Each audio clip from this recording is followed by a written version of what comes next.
Okay. Woo, get my seat set up and I'm ready to go. Ah! And let's see. I can get my chair set up here.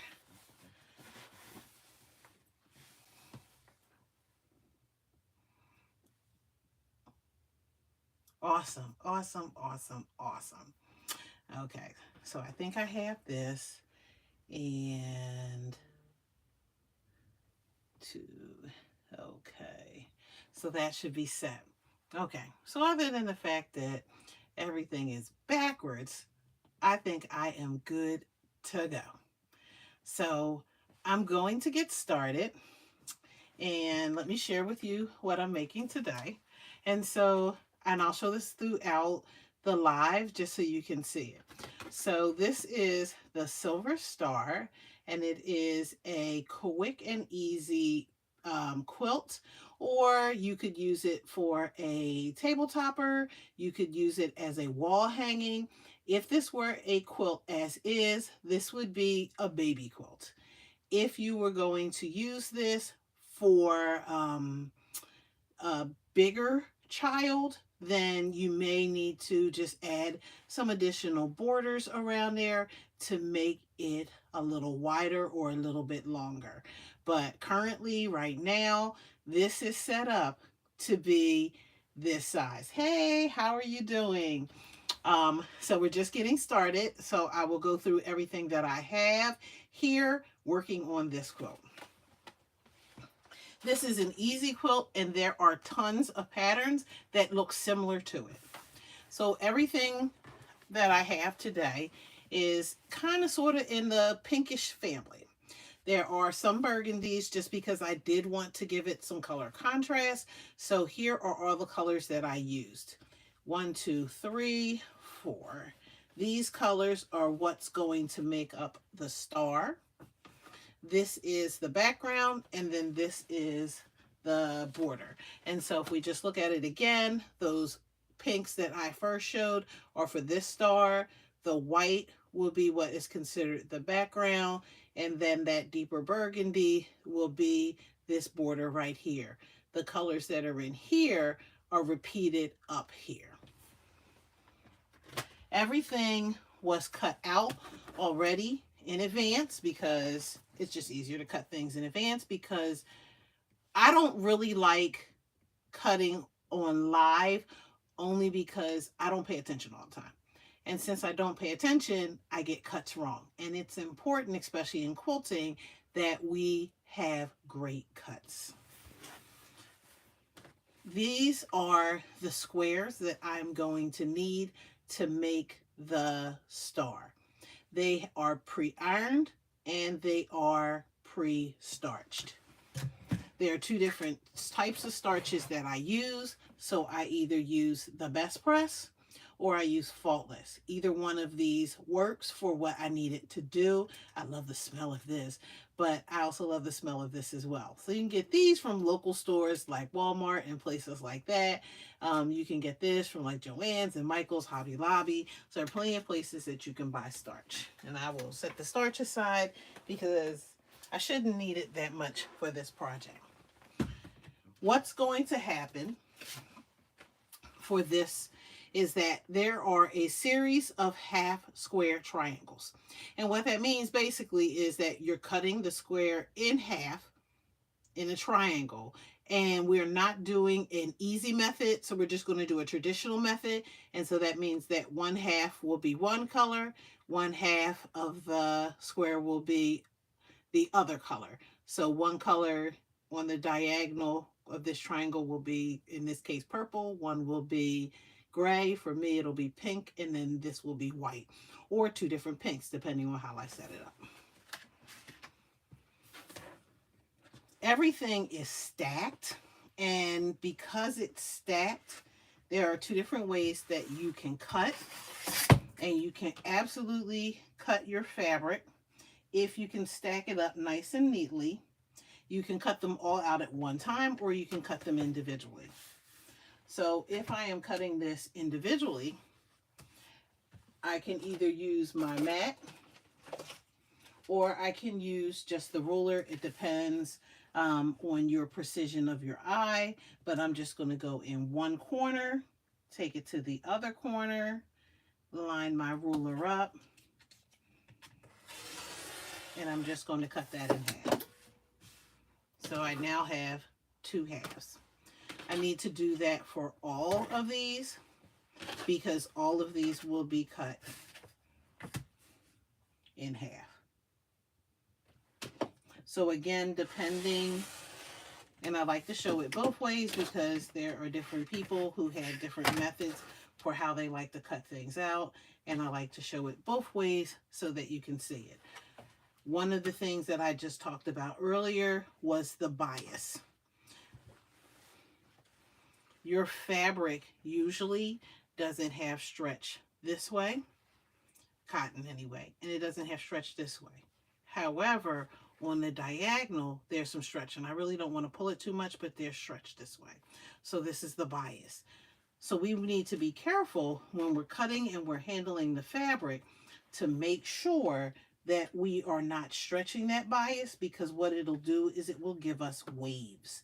And as much as we want in quilts, we do not like waves. They can be somewhat pressed out, somewhat starched, but if you can help it, you don't want to do it. I'm stacking all the other ones together so they're all nice and neat as best as I possibly can get them.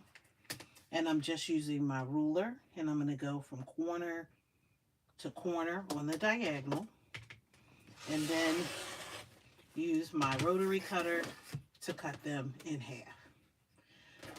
One warning, I am using white, and this is tone on tone, so it's hard to see that little squiggly line, but it's there. So sometimes I have to look real close to see which side is the right side and which side is the wrong side. One of the reasons why I don't like to use white, but when I use it, I use it. So I'm just going through right now, and we're just cutting all of my squares into triangles. And it's time to change that blade because that did not cut as pretty as it should. So there should be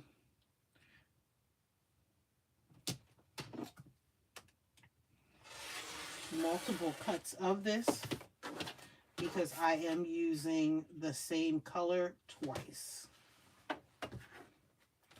Everything again was nice and neatly stacked up. If it's not, I will restack it by doing it the way that I did, like a deck of cards, or I can lay it on the mat and just take my fingers and line it up as best as I possibly can. I cut them stacked, so they should line up perfectly stacked. Hey, how are you doing? Okay, and all we're just going to do is just cut these out. Now, in the interest of time, I could have pre-cut these, but as you can see, it was just that simple. Other than doing some squaring up, this is the only subcut of a square that I have to do. The center square for the triangle is here. And what I want to do is have something that goes in a clockwise motion around here. It's easier to lay the pieces out than it is to try to guess. Ask me how I know. So I have 4 colors, and I want to lay those out so that I can see them.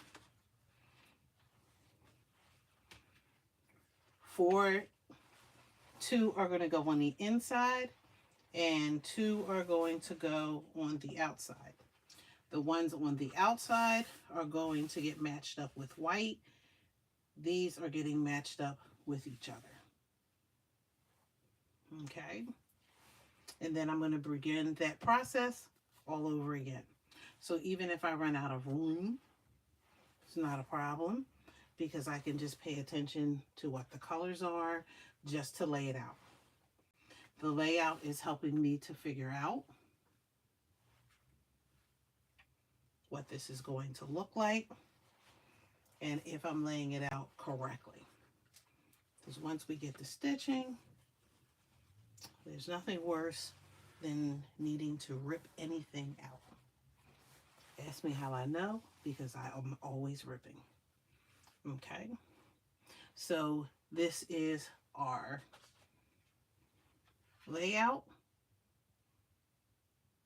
and I want to make sure that it looks similar to this. And again, this looks a little bit differently just because of the fact that these colors are not repeated. These are repeated in here. So you just want to make sure that it looks the way that it's supposed to look and everything is going in the direction that it's supposed to be going in. Okay, so once that's done, I'm just going to flip my triangles over onto each other because I'm going to chain stitch. Most of what we do in quilting is a 1/4 inch. So we're going to take this to our machine. We'll line everything up. If you're pretty good with hand-eye coordination, you can line your pieces up. If you need a pin or some clips, you can use those as well. Okay. Nope. Which way do I want to go? Okay. Uh-oh. Something's wrong. Let me pull that out. Something got jammed up underneath. And let me just make sure that everything is lined up the way it's supposed to be. And that was probably just a fluke. So we will take a piece of scrap. Okay, perfect. That was just a fluke. Okay, let's go in here again.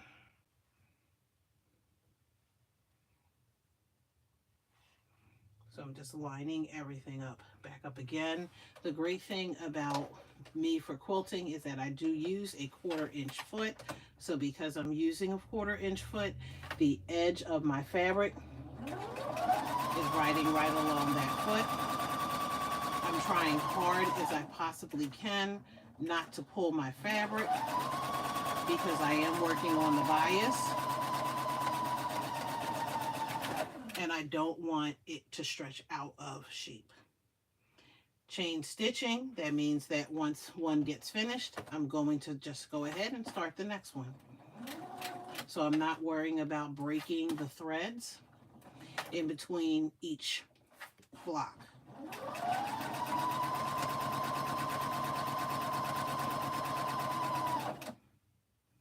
Because I'm not using clips, I need to check just to make sure that everything is lined up because I'm not holding the fabric, so sometimes it can slip. This fabric is really stiff because I starched the heck out of it. Again, me giving it a little bit of a hit with the starch is helping me to keep from stretching it or pulling at it as much as I'm sewing, so that I am not getting a lot of waves as I'm stitching.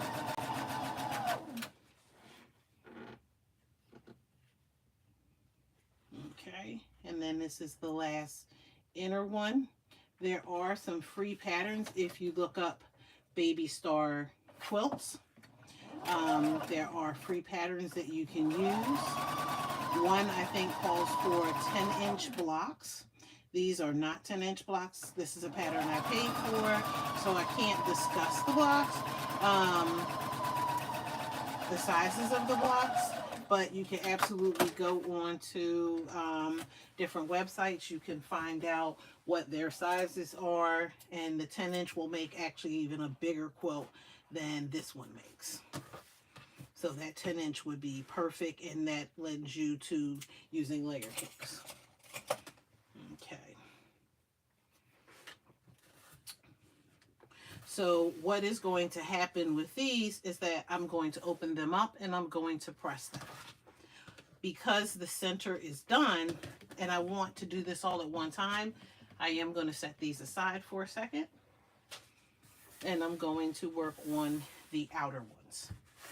The outer ones are easy because all I'm doing is matching up a background with the color.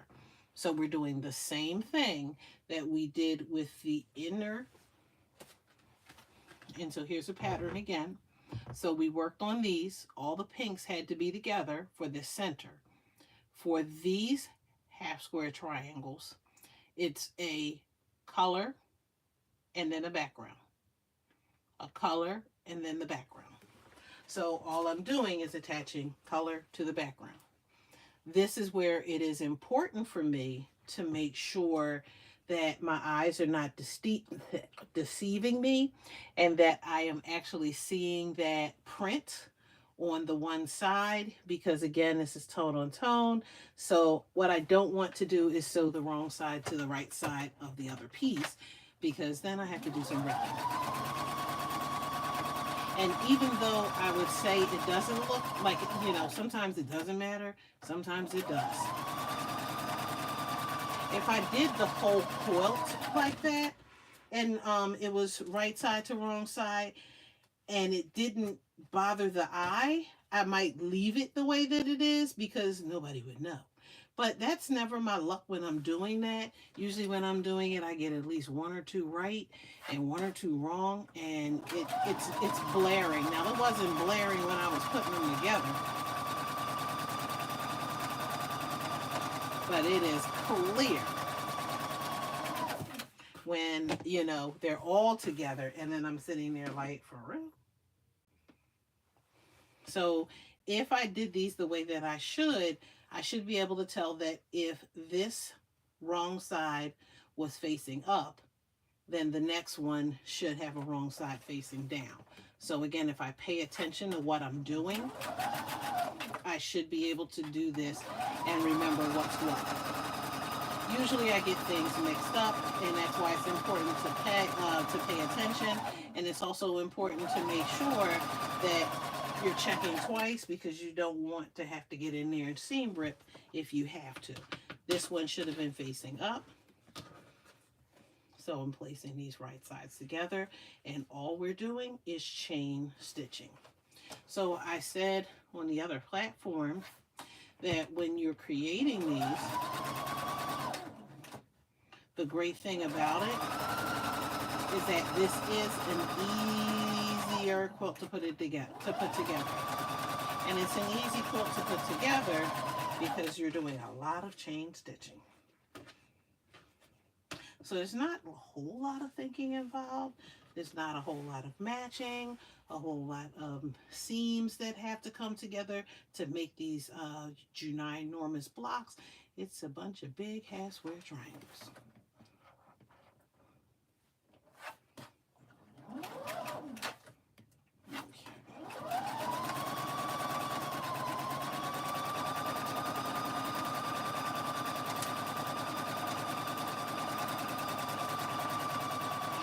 And again, the key to this is that when I'm doing this, I'm trying to make sure as much as possible that I am not pulling my fabric so that it doesn't wave.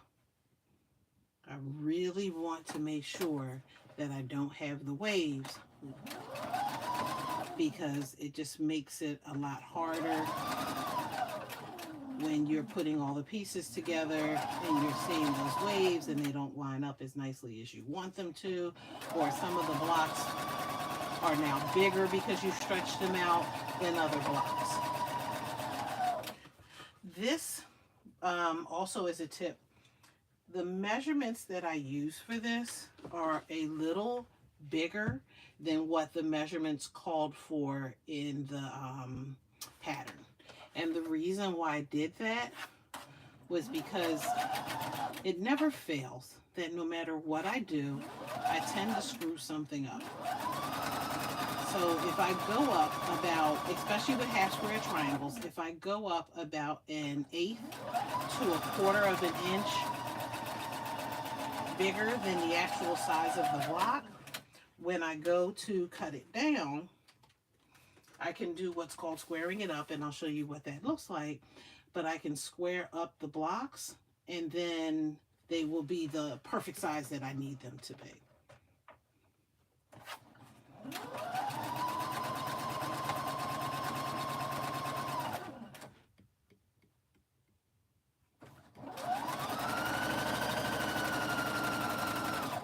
And again, just making sure. Because, you know, having the guard on the foot does not guarantee a straight line. You need to pay attention when you're doing it. Okay, so we're just going to cut all these apart.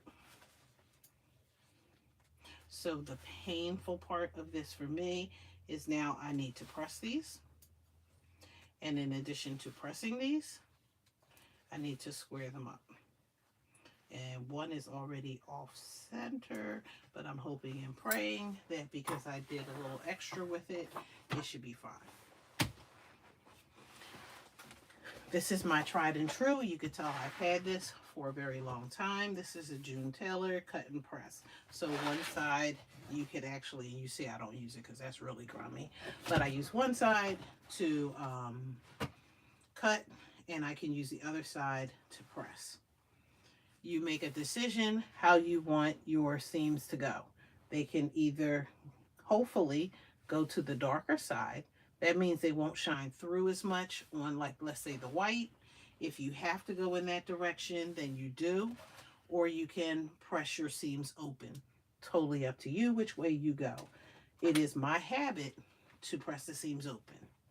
What I do like to do is to press it while it's closed first, because the general thought is that it takes a little bit of the roll out of the thread that's there, so that it helps you to get a flatter seam.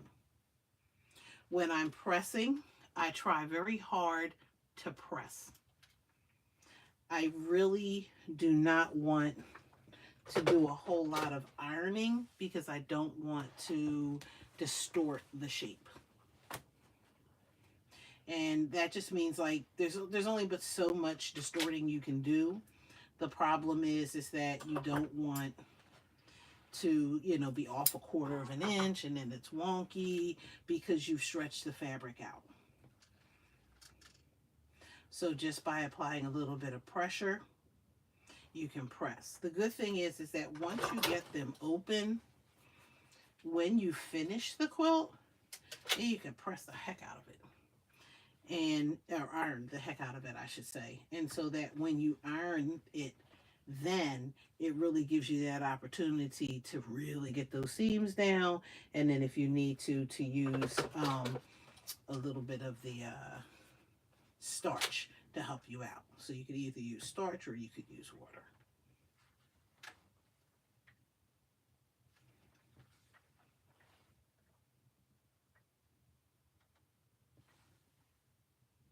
Okay.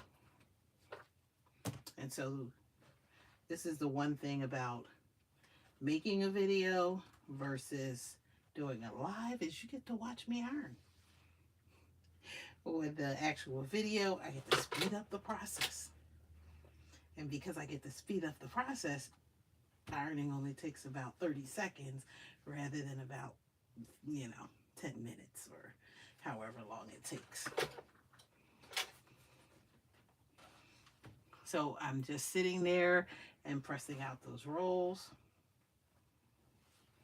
Not too worried too much about the blocks, because I do need to square this up. And so it'll take some of that extra out of it when I'm doing this. So these blocks are a little bit bigger than what the pattern calls for right now. And there aren't that many. So we had 8 on the inside, and I think it's like 16 on the outside.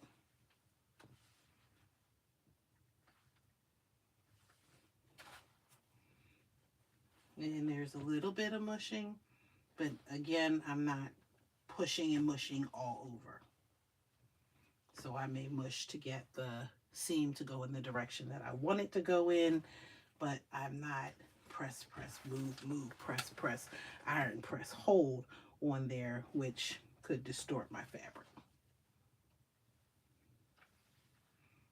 And really, like the half square triangle is the hardest part. And again, squaring it up is probably like the most time consuming. And then beyond that, everything else is just going to kind of fall into order. Okay.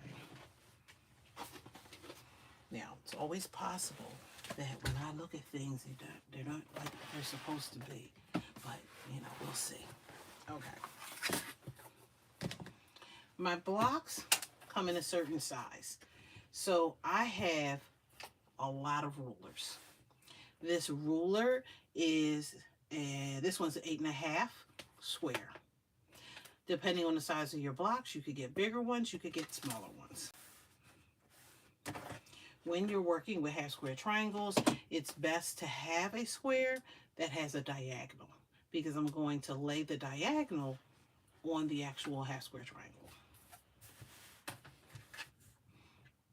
Make sure we can see that.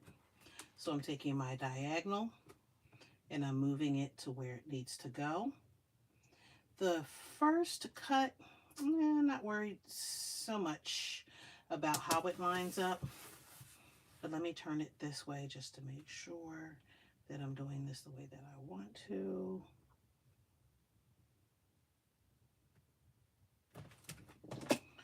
And in this case, I can cut that little dog ear off. And then I'm going to come here.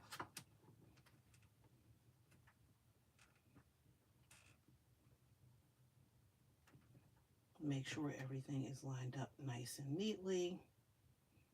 And I may have to do 2 cuts just to get it to go. So I'm making sure that everything is lined up the way that it's supposed to. It's the same size on both sides. The diagonal is in the center, and then I am cutting off the excess. And I will work that one centerpiece together before I work on the outside, just so that you can see how that comes together.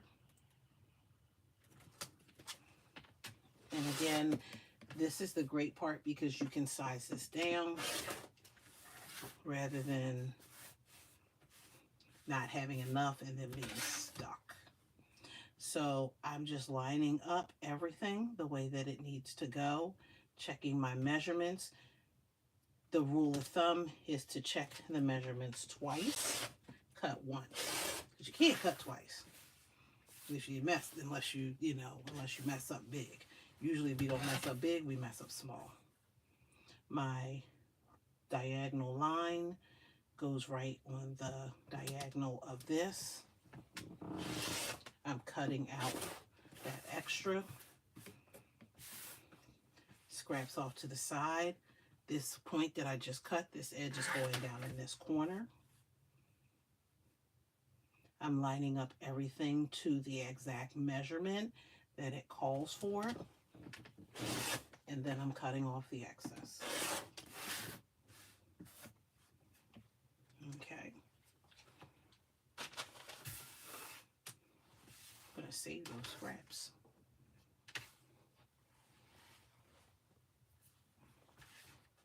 And again, remember, this is going to look the way that I need it to look.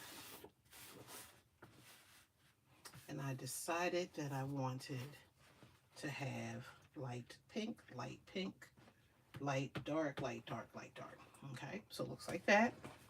Then I get to flip these 2 over, and then I'm going to stitch them. So it is important also to make sure that you are laying out everything. Something's not right. This seems off. Let's measure something right here. Sure enough, didn't. Whew. And so when I measure everything up, I can tell. And I don't know how I did that because I thought I was paying attention.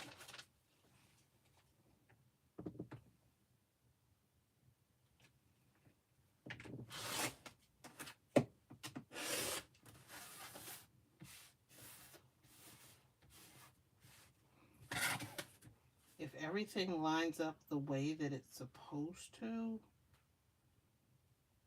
and the good thing about this is that all the corners should line up the way they're supposed to.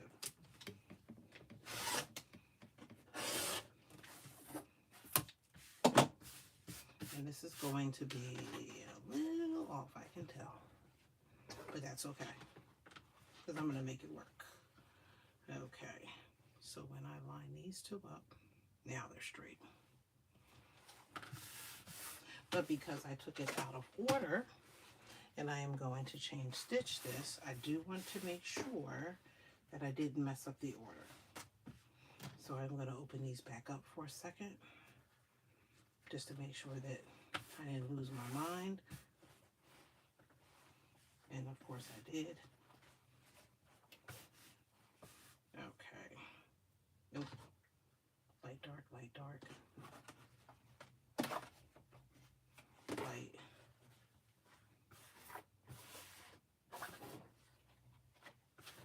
Dark.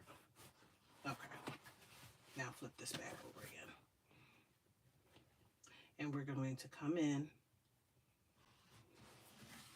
I want to nest these two seams. That means I'm going to butt them right up against each other so that when I sew,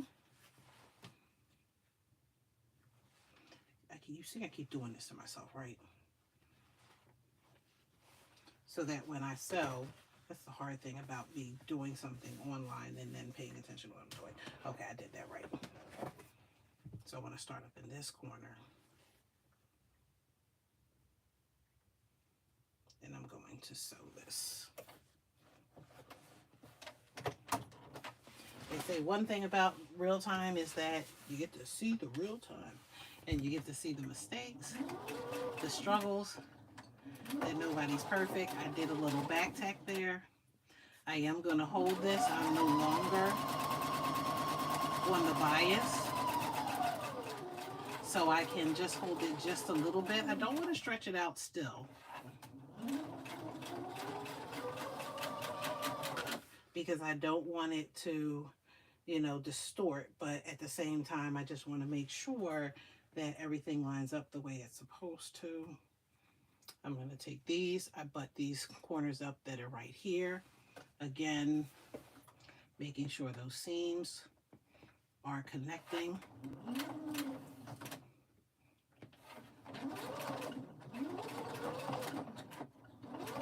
Sometimes your fabric will play games with you just a little bit because it'll get stuck in the grooves. And if that happens, you just have to kind of like move it just a little bit slightly to get it to do what you want it to do. Okay. Now, here's the great part. When I open this up, because I chain stitched it, it opens right back up into the shape that I want. And then I can flip this over. Hey everyone, how are you? And then see that little chain is still there. I can take these two pieces, butt them up against each other, those seams. And what I am doing, I can press if I want to, but I'm going to do it at the end. But I'm just pushing this seam this way. I'm pushing this seam this way. And I'm just pressing it with my finger lightly to get it in that spot. And then I can use a pin or clip if needed. I'm pretty good with it, so I don't need a clip or a pin. We're going to come down, back up. Sometimes I don't like to use the back stitch only because when you mess up, it's a bear to have to pull that puppy out.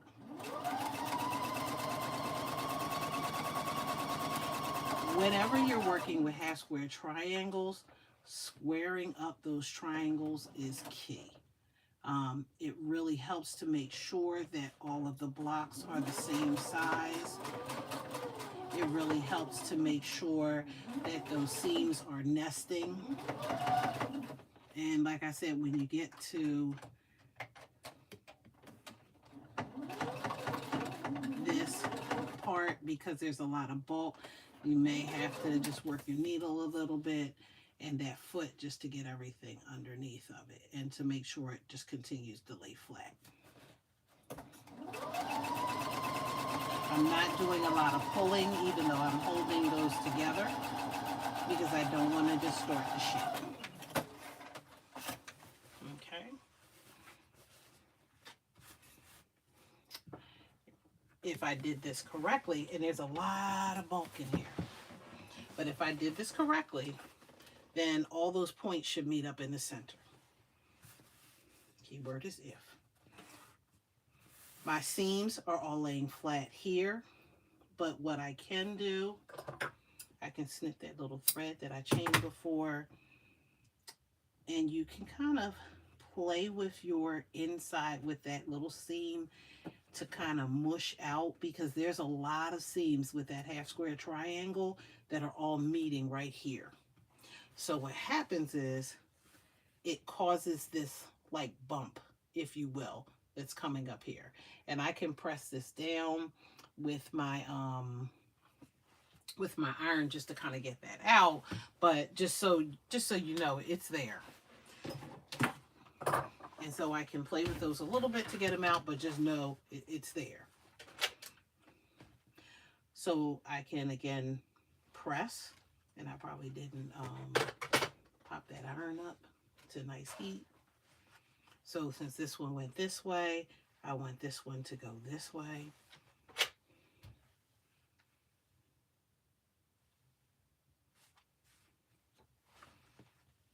I probably didn't iron those. So I'm just pressing all of my seams so that they're laying as flat as I can. And I'm just going to come in that center with the nose of my iron and kind of press that down. And again, I can open that up a little bit more if I need to, but I'll give it a good press and it should lay flat.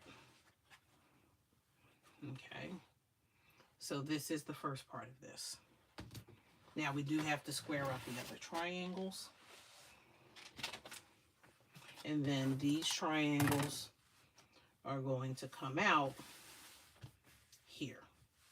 And so they're going to help to form those points. So I didn't square them up yet, so they don't fit.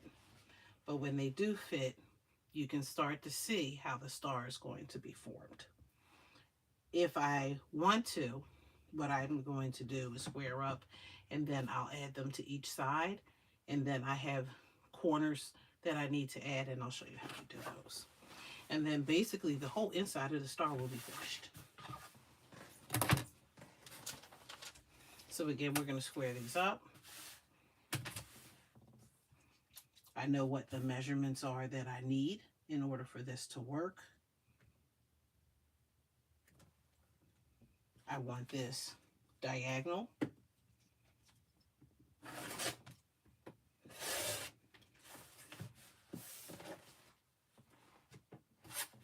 Place it in this corner, and then I'm using the other side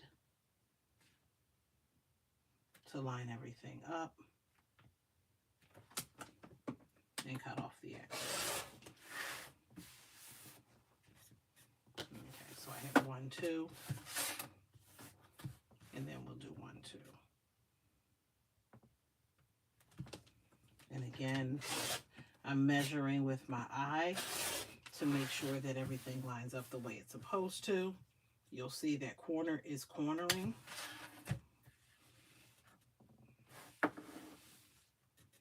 And then we will come to this side, and it's a little harder to see because it is white on a white mat.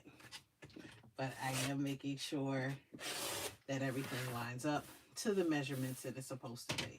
So again, the measurements are part of the pattern. This is not a free pattern, so I can't share those measurements with you.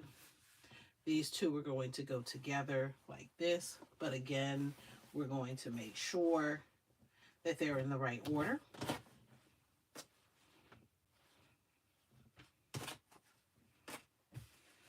And this should look like this.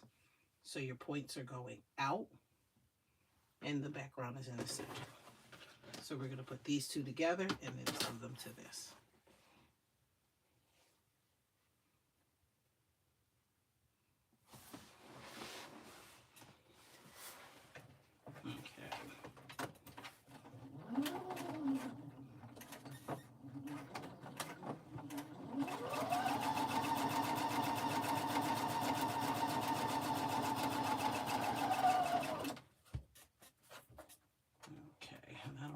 Tape on here, so I really need to take it off because it's not serving any purpose other than getting in my way.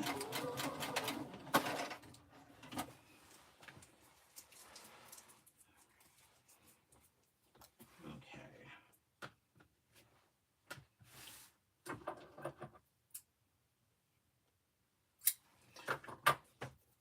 And this is just to show you one side. So naturally, I could go around the entire piece and do all 4 points, but I'm just showing you the first 2 right now.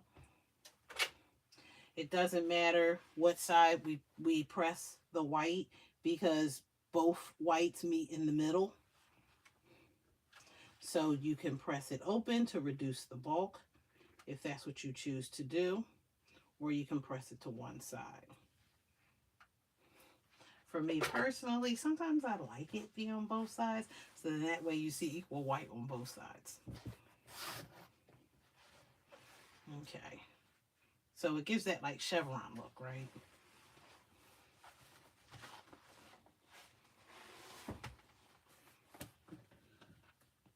Again, I'm going to take that seam, make sure that seam matches up with this seam.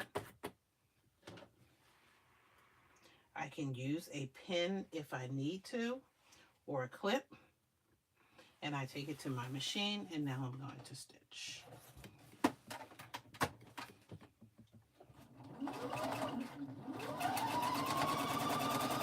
See how easy that one went through, but then the last one gave me a difficult time, because that's what happens sometimes. I try to make sure, again, with that center seam. And you will get quilt people that are perfectionists. And if that center seam isn't quite lined up and it is distracting to your eye, it will take it out and do it again. And there are people who are like, unless it's going in a show, nobody else but your eye is going to notice that it's a little off. Okay. And there we are with that great point. So this side is done. This side needs to be pressed, but we can then find the next 2 for this side, which should be the same 2. So again, I could have done these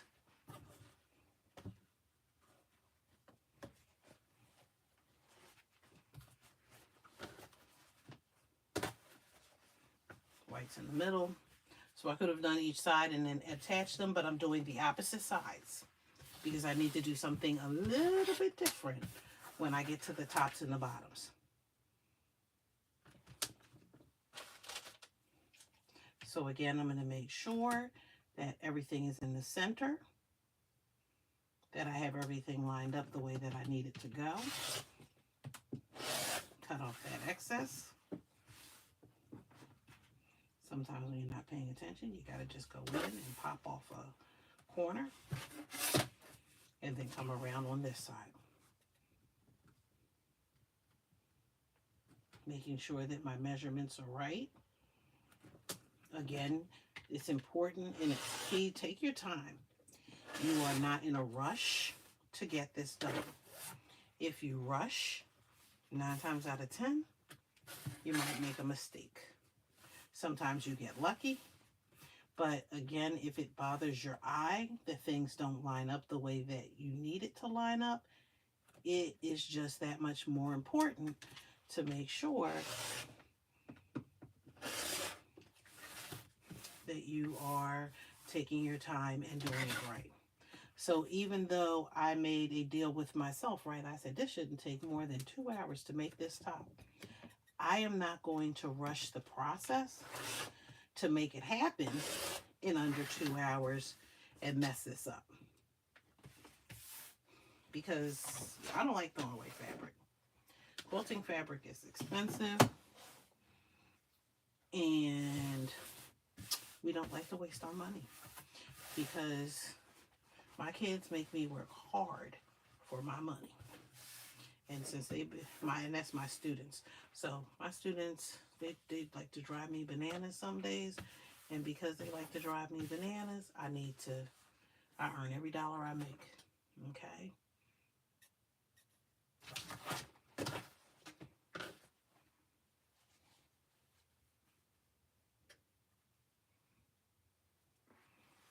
So, and they were driving me bananas today. I was like, I can't with y'all. We had parent-teacher conferences, and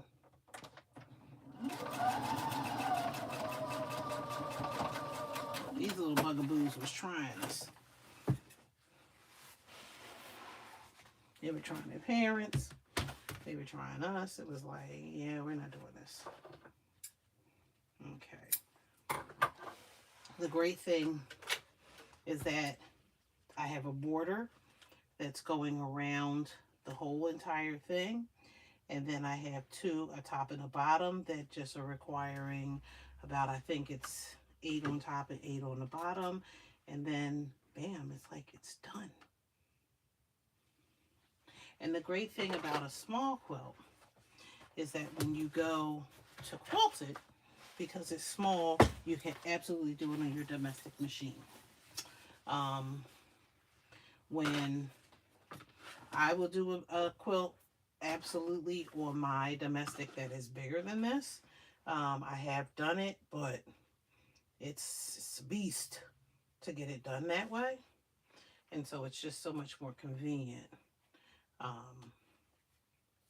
when it's smaller, because then you can do a series of straight lines. You can do a little bit of free motion meandering, and you can have this, like, this is a good quilt that, like, I think I said, like, you could get this done in a weekend.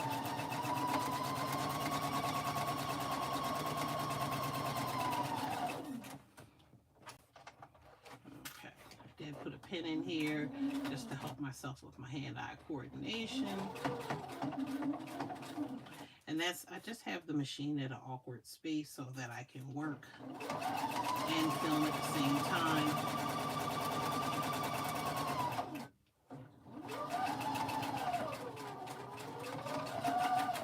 Okay.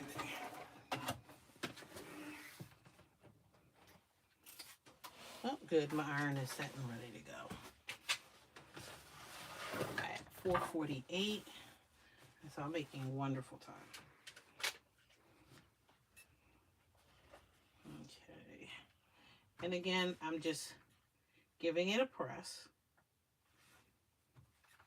I can press it in, out, whatever direction that I want it to go in.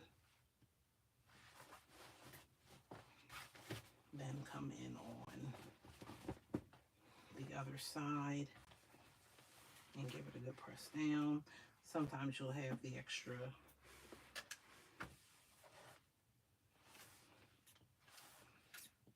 and again, because those centers are meeting, there's a little extra bulk there, but that's fine, because when I take it to my big ironing board, it's going to be on. And when it's on, I'm going to get all of those seams out.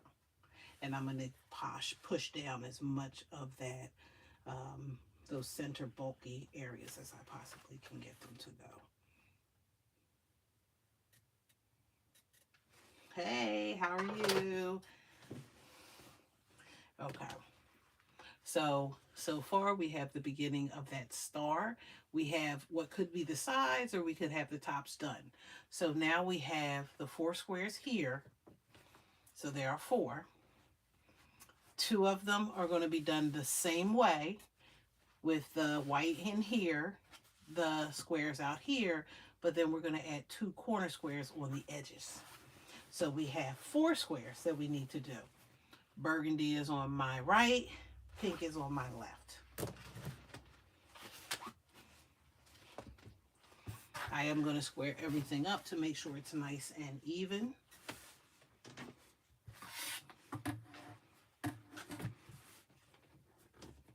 And we'll get that one end done. So because there are 4 squares, I'm going to put all 4 squares together.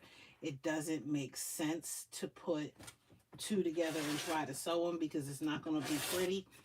So the whole row of 4 just makes better sense. You do them individually, trust me, you're going to be sitting there later saying to yourself, why?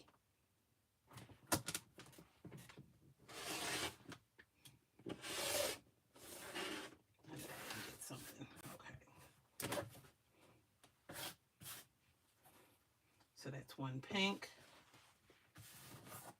We'll do 1 burgundy. So after this, right, there's only 2 half square triangles left.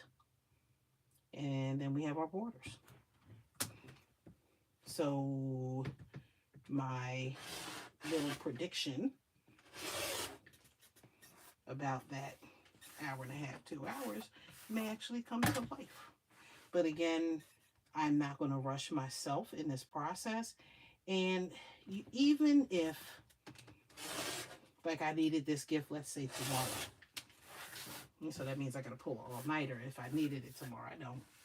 But if I did, then I would still take my time. I just recognize the fact that I would have to be up all night getting this accomplished. And I just want to make sure that my measurements are right here.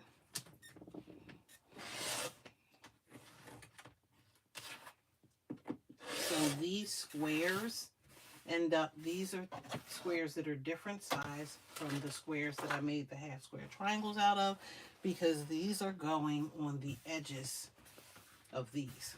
So they all have to be the same size.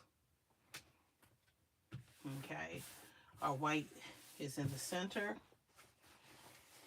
because I never remember what I say. Burgundy is on this side and the pink is on the other side. So burgundy goes here, pink goes here. I have to check my fabric to make sure I have the right side. And I'm going to place white here and white here. I'm going to do seams on both sides because I'm notorious for messing up, as you saw earlier. I'm going to pin, and they don't have to be perfect, but I just want to make sure that I'm telling myself, right, these are the sides that I want to pin. So just in case something happens, or let's say I did all of them, I would know, you know, which side I need to sew, which side I don't.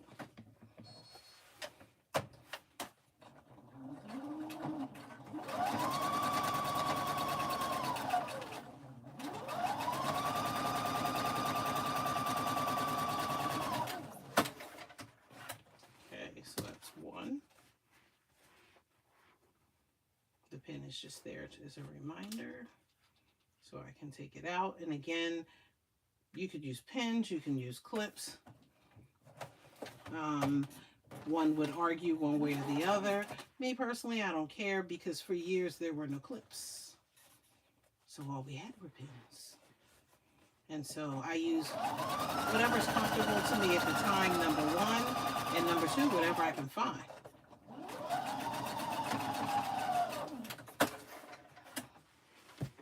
So if I can't find those clips, it's going to be pins. If I left those pins downstairs, it's going to be clips. Okay.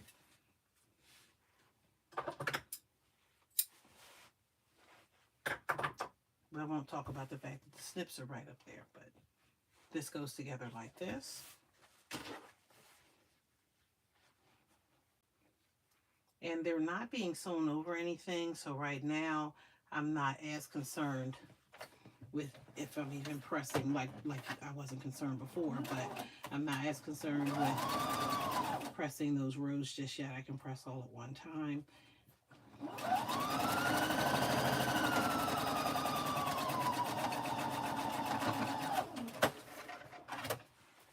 Okay, we'll pull this back up.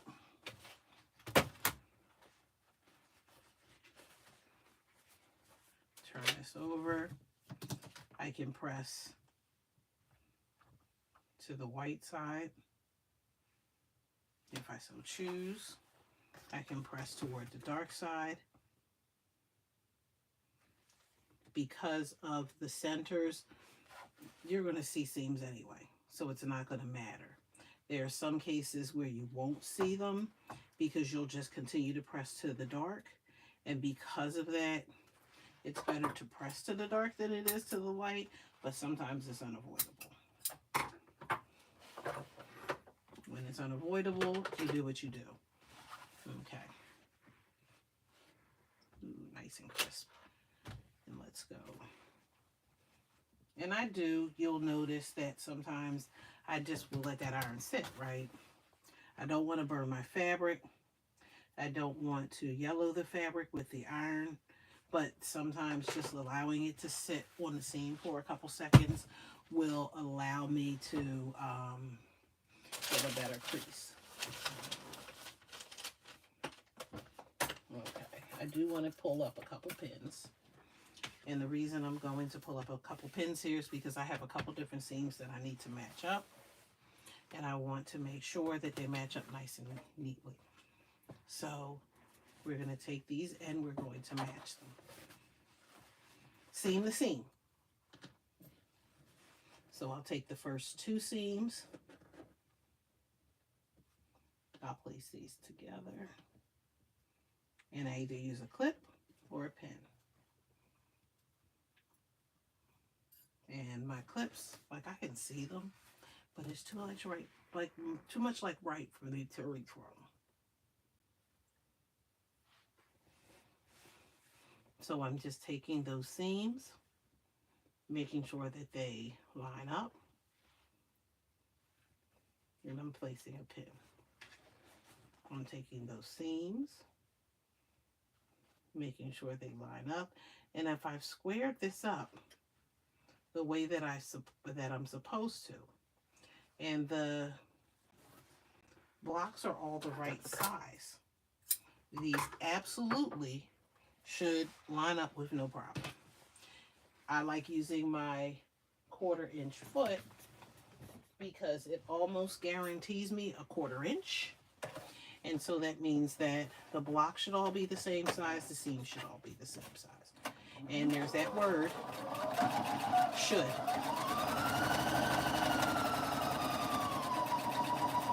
Because sometimes it doesn't work, sometimes it does. I don't run over my seams, over my pins.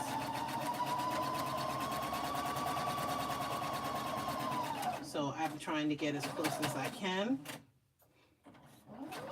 You'll notice that I do use my finger because I have these wonderful nails.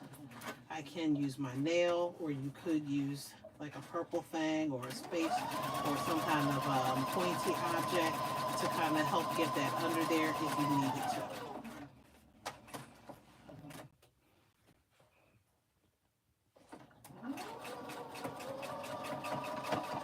Okay, and here we go to that last side.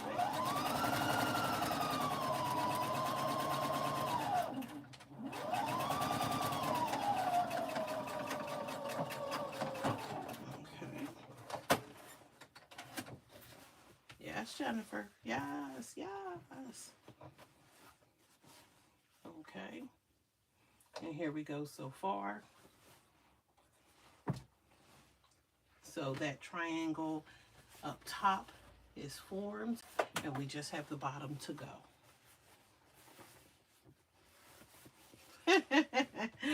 I'm happy. Okay. So again, I can press, right? It's this, the part that needs to be pressed is down the bottom. So I don't have to press it just yet. I'm going to do the same thing to the top that I did to that bottom piece. So we have these two, we have that, and then all our half square triangles are finished. So at exactly 1 hour, we almost have the entire center completed. See, when I tell y'all that this doesn't really take that long to do, and mind you, I'm running my mouth. I am showing you things. I'm not going as fast as I would normally kind of go on some of this. And it's just not a long project. So this is not meant to be all day. This is one of the easier ones. And you absolutely could use something with all squares and not use any half square triangles, and that would be even easier. It doesn't look as cute. And I think that's the difference. Like when I'm looking at quilts and I'm saying, what do I need that's easy? I do want something that has a little oomph to it. And there is one that, I made that one in all pink, didn't I? That's called the Celtic Knot. And maybe I'll do that one. Maybe I'll do that one for March. The Celtic Knot, if I'm not mistaken, may only have like 1 or 2 half square triangles in it, but it's cute and it's quick. And I had a coworker who was having a baby. This I didn't get right, so I'm gonna have to do this cut twice. And I want to say, if that baby shower was Friday, I started that quilt on Tuesday, and it was wrapped and ready to go. That means quilt top, everything done by Friday, delivered to her, because that's how easy that was. There are some really fun and easy quilts that you can make that really are not meant to be labor intensive. They look like it. And sometimes it's not even about, oh, I forgot these two. Sometimes it's not even about the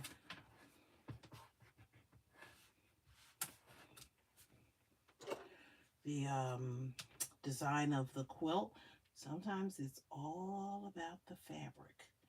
And so if you make a really good fabric choice, you don't even need a difficult quilt block, because the fabric will speak for itself. Okay, I don't have a whole lot of scrap there either. I think that's the last time I have to use that rectangle. Now, if I did this in the right direction, this should be this way, and this should be this way. We pull this up to make sure that it matches.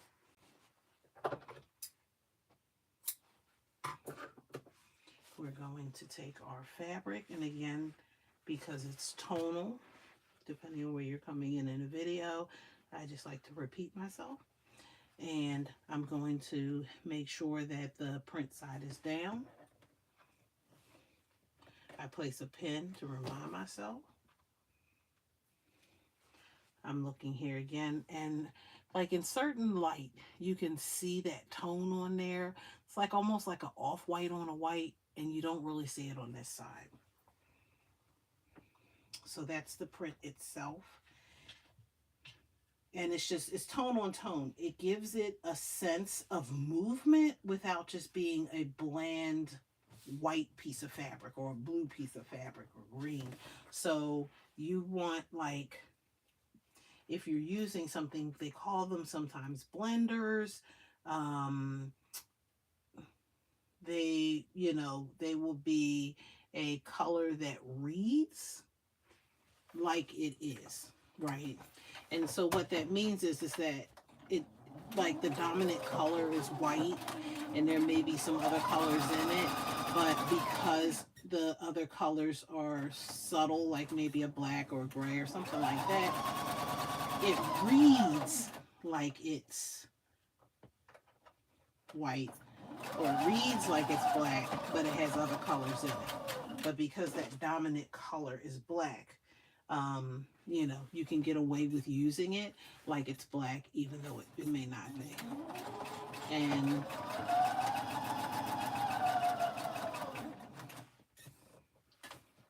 it's easier to kind of show it sometimes.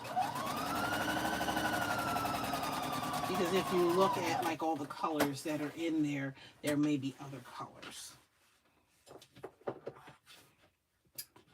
Okay. My white is on the outside, those little cornerstones or corner squares. Not in the cemetery, the corner squares. Make sure everything is here. And then we'll line up the center. And we'll place that here.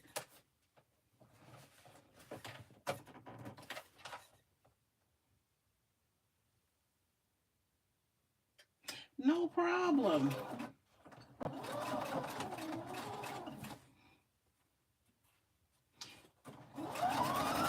are a lot of great websites, a lot of great YouTube videos that you can follow. That really show you how to do, and a lot of good classes even online. But you know, since the pandemic, a lot of stuff has moved to virtual, and it's absolutely wonderful. Sometimes I just need a tip. I don't need the whole class, and so, you know, I can go right to YouTube, get my little tip, and keep it pushing. And then there are sometimes that I need to sit in a class. So, you know, even for myself, there are those opportunities where it just makes sense to, you know, get direct instruction and to sit down and to learn that way. And then sometimes, you know, we can do the video things. It just depends on what type of learner we are. And like for me, my attention span. So if my attention span doesn't allow for me to sit for 3 hours, and trust me, after getting that doctorate, like I said, I'm never going back to school again because that was a lot of sitting.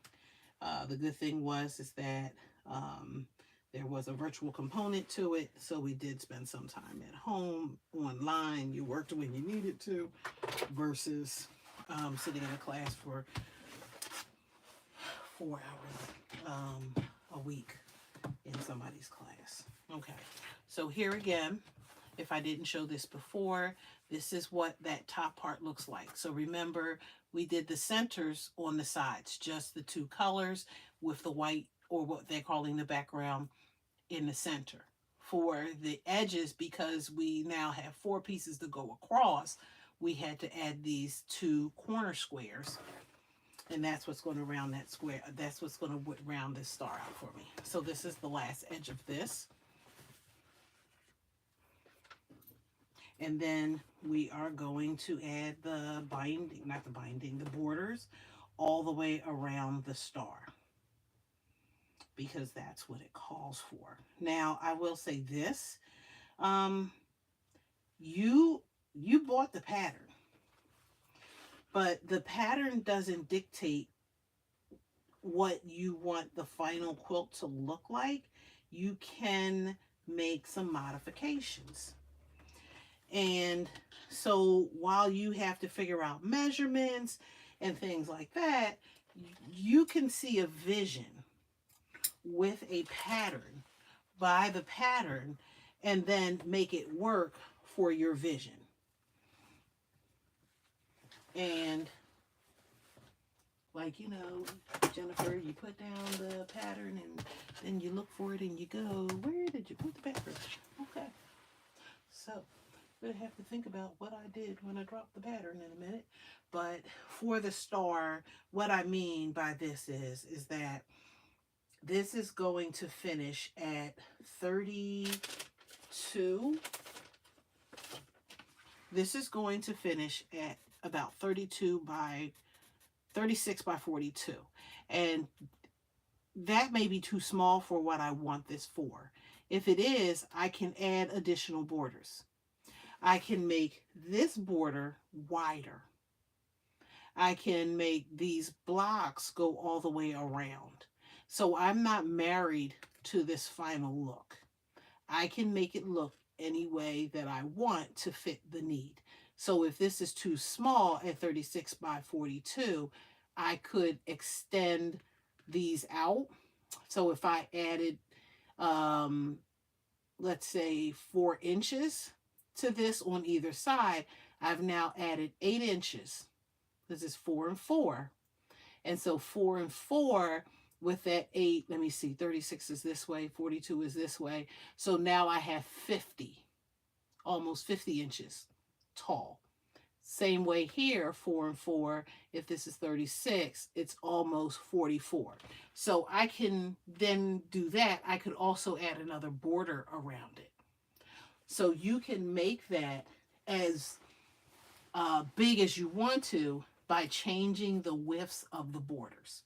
But you have to do a little bit of measurement, and you need to know how much fabric you need in order to do it, but it can be done. So you're not married to the exactness of what somebody has created. This is just an idea. That's what a pattern is. And then you adapt it to whatever you want it to be. So if you say, you know what, this is too small after you make it, you can absolutely add a couple borders on there and make it bigger.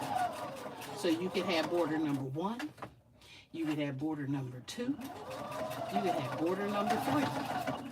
You could have different types of borders if that's what you choose. So have a piano key type effect. You could have something with squares on point. You can do any sort of border that you want to make it look the way that you want it to look.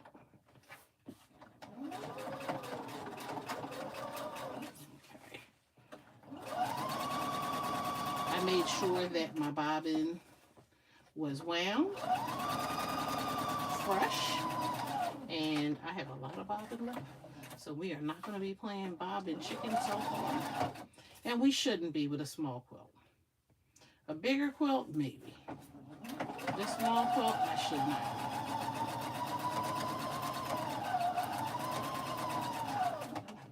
Let me see.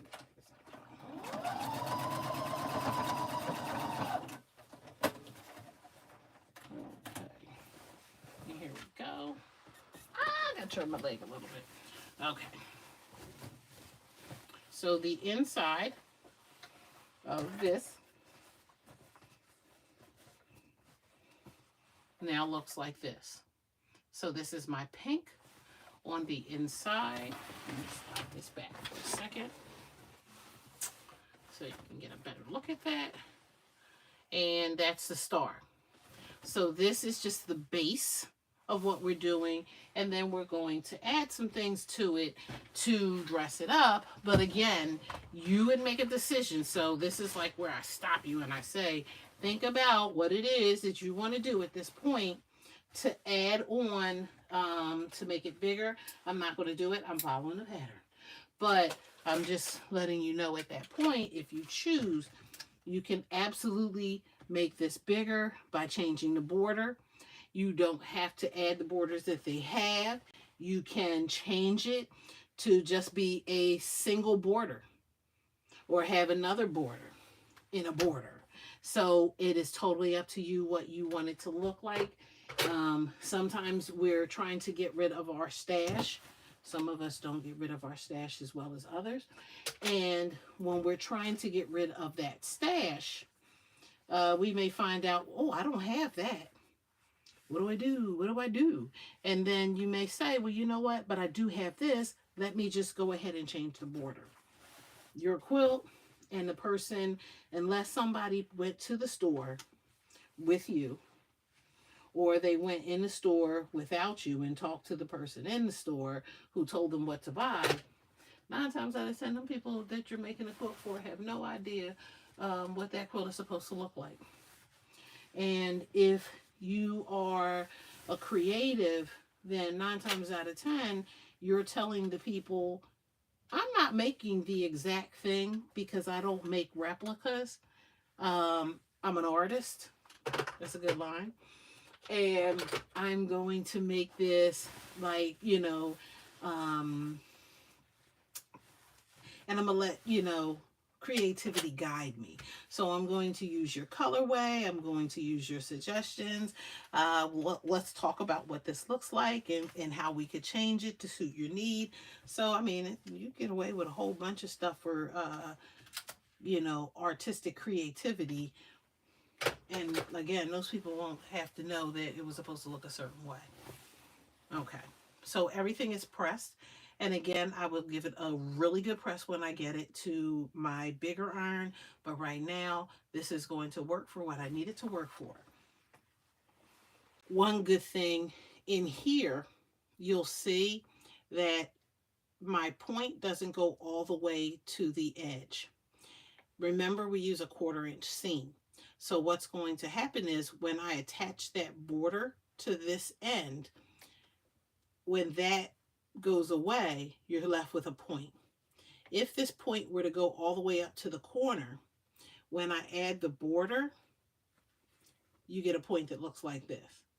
It's not the end of the world, but it really helps if you look in each one of your corners and there's some room there. If it's a little bit greater than a 1/4 inch, that means that you're going to have some white around the point.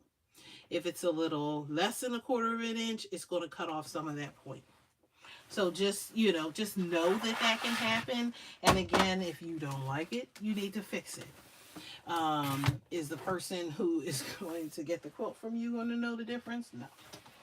Unless they are a quilter. And if they're a quilter, they need to make their own quilt.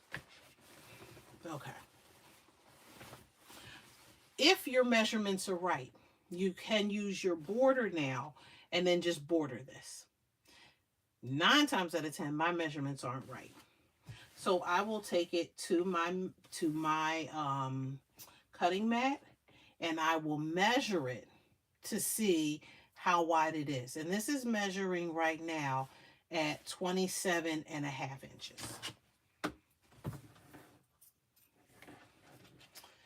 Because everything looks the same, I'm just going to put a pin in this to remind myself. And I'm going to flip this over. And I want to make sure that it is 27.5 inches on this side. Sometimes it might not be because your seams may be off. There may be a little stretch. If that's the case, then usually what we do is we take both sides, add them together, divide by 2, and that's what becomes our border. And what happens is that one is going to get stretched out just a little bit, because hopefully it's not off by much. I mean, we're not talking an inch or more. You got to square it up if that's the case. But if it's about a 1/4 inch off, you can kind of pull it just a little bit to get one end to work, and then smush it just a little bit on the other one, and then that'll help to square up your quilt so you don't have to do a whole lot of squaring. Let it happen after you add your borders. So I'm at 27.5. So I'd have my borders already cut out. And I'm going to measure these to 27.5. I cut these selvage to selvage. So I do need to cut off this little end here because that part of that is the selvage. I'm going to line everything up to make sure it's nice and straight. Cut that selvage off. Okay, I had to make sure there were 2 pieces. I'm measuring all the way across, lining everything up nice and neat. And I want to go all the way over to 27.5. I'm going to make sure to measure twice because I only want to cut once. I'll get it in there. We'll make sure everything is lined up.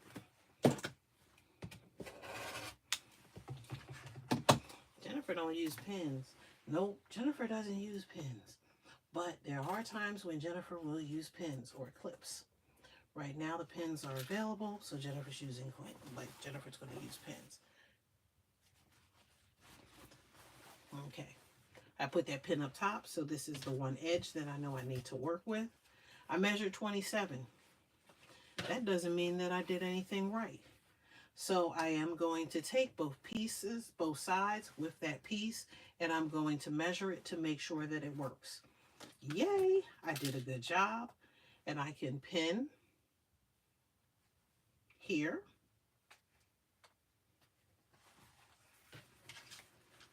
And I can pin here.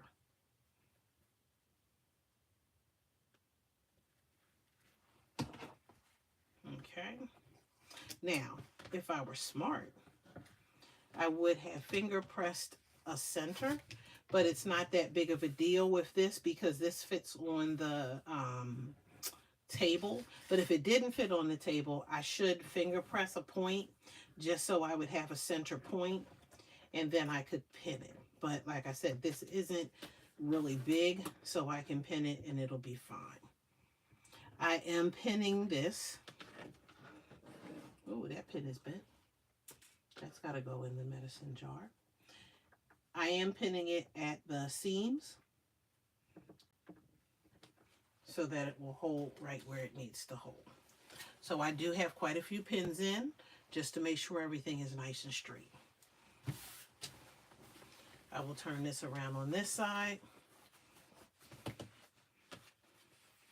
And I can pin this side as well. Now, somewhere in here, the brain did not function to get enough pins out. So we'll get a couple more pins. I start on the outsides. I come over to the other outside.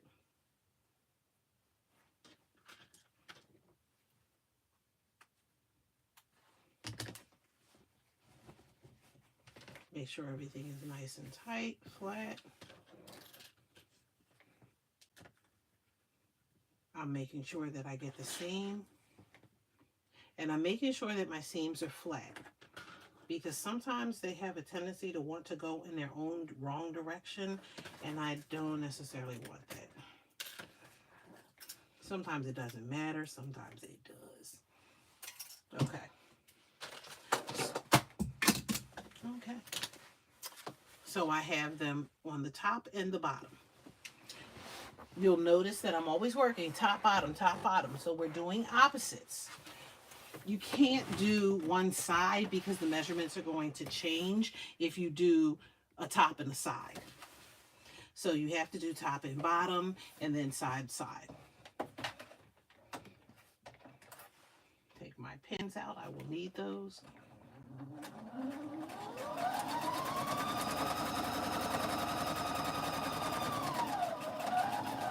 And we're going to just pull the pin out, check our seam, make sure it's laid nice and flat. Again, just because I have a guard for the 1/4 inch, my fabric and my machine could have a mind of its own, so I make sure that everything lines up the way that it's supposed to, that the fabric lines up. So it's important to make sure that you're not rushing the process, because you want everything to be nice and flat.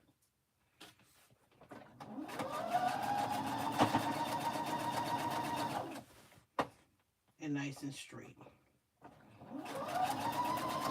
And so far, everything measured the way that it needed to measure, because, again, I'm taking my time. Because that's not always the case. Okay, so then we do the bottom. And I dropped my rotary cutter. So we won't talk about the fact that I have a couple different sewing spaces here in the house. That's what happens when you're single. And why are all the rotary cutters downstairs? But I do most of my quilting upstairs. taking most of my sewing downstairs. And tomorrow, for the rest of the weekend, I will be working on sewing projects. Even though one of them should be a quilting project.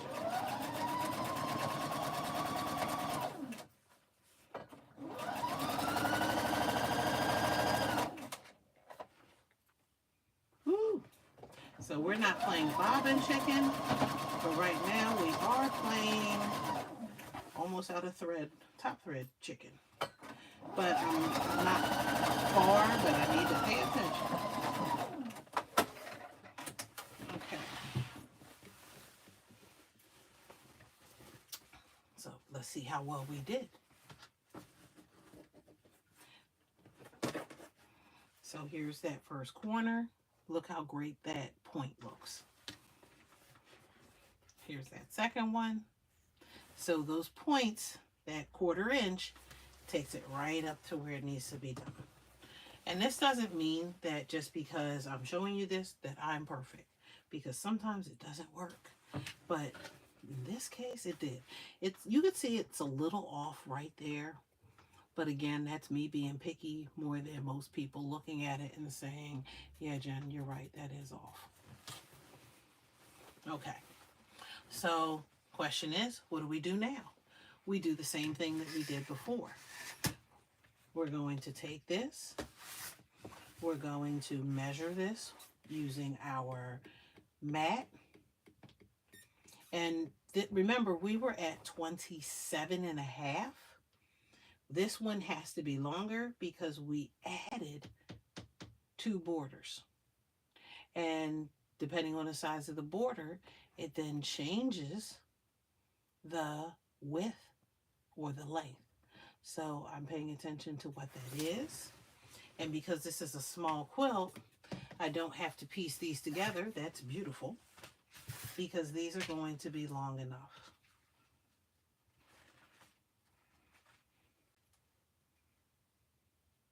So I have the measurements for these. And then we have 2 borders and bam, we are done. Now, the rotary cutter fell on the floor. Where did the rotary cutter fall? It fell behind me. Oops. Okay. So we're going to cut off the one end.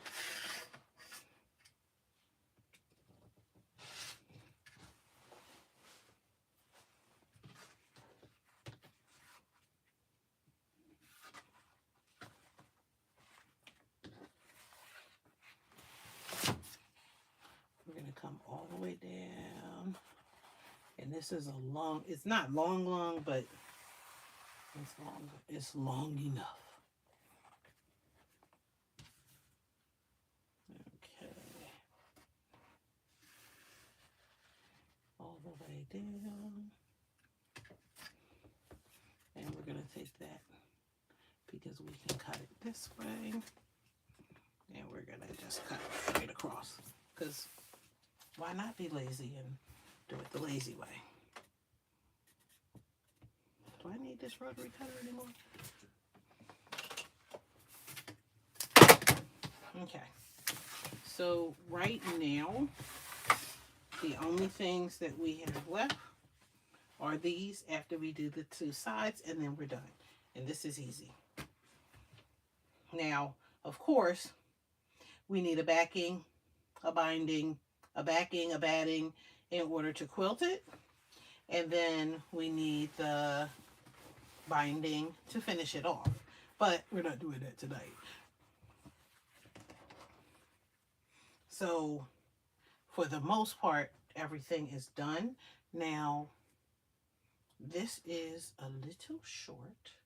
So it's possible that Jennifer was off a 1/2 inch, which is possible. And I just want to check on the other side, because if I'm off, yep, whoops, I'm going to cut this a 1/2 inch. It looked a little off. I felt like I was stretching it, when I was getting down that other end. And so because I felt like I was stretching it, I felt like it was just going to be a little bit off. But again, that's why we measure the pieces before we sew them on, because if corrections need to be made, if we cut it wrong because we weren't paying attention, ask me how I know, then what we can do is fix it, by either cutting new pieces or by piecing it back together. But you want to make sure that you do that before you start sewing, because you don't want to seam rip.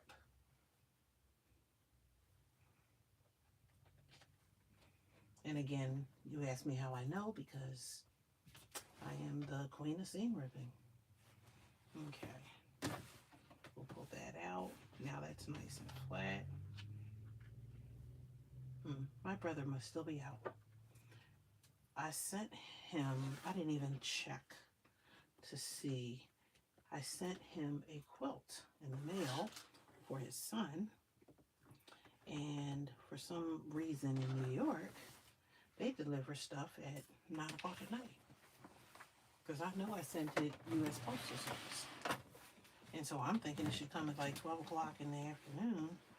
And they were like, no, it'll be here at 9 o'clock tonight. So I called them and I was like, yeah, you should be home waiting for my package instead of out in the street hanging with your friends. So I need you to go home.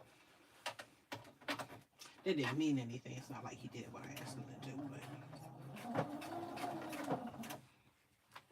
okay.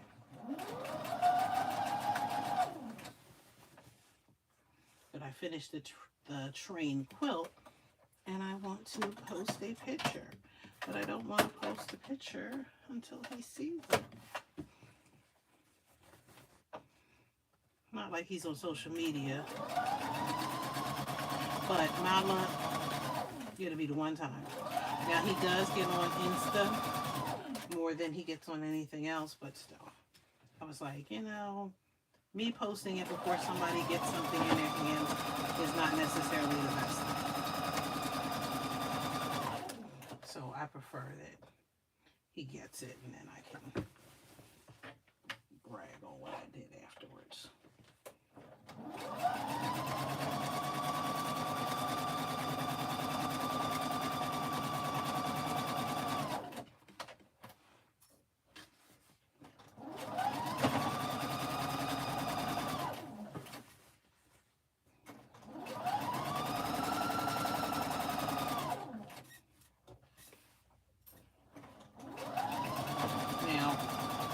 We know I said I could do both sides, right? And you know I didn't do both sides, so I still have to do the bottom. And the great thing is, it kind of reminds you of like stained glass, right? And again, you can make a decision, like at this point, after adding this border, do you just want to get another border and go around it with another border, and it can just hang up in your office or hang up in your home? It could be a cute table topper. It could be a baby blanket. It could hang in the baby's room. So sometimes my people that I make things for are like, oh, the baby can't use that. I'm like, well, the purpose of me making it was so the baby could use it. No, it's too nice. I'm like, I can make another one. Like, the purpose was to use it. And then there are some things that, like, you take your time on, but those things I didn't make for kids.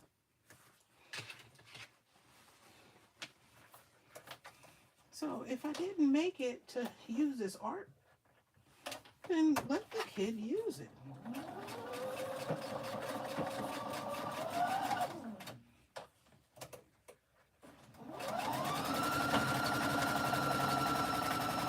And then there are other people who it's just like, oh yeah, we took it to the park. And it's like, okay, you put the quilt on the dirt in the park.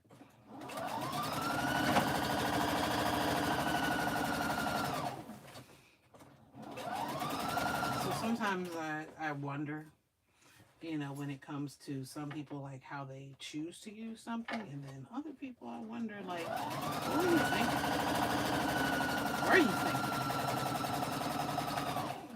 So again, I'm just taking this now. We're coming up to the edge of the final part of the inner border for this.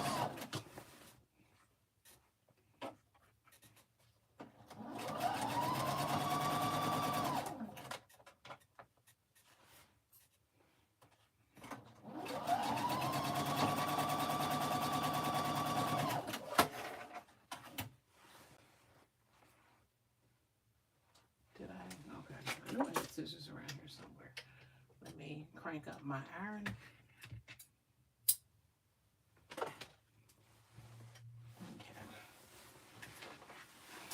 Turn my little, shift my big body because it's not little.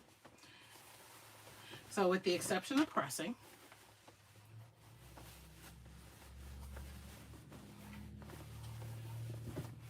here is that first border that is on there. So the border goes all the way around,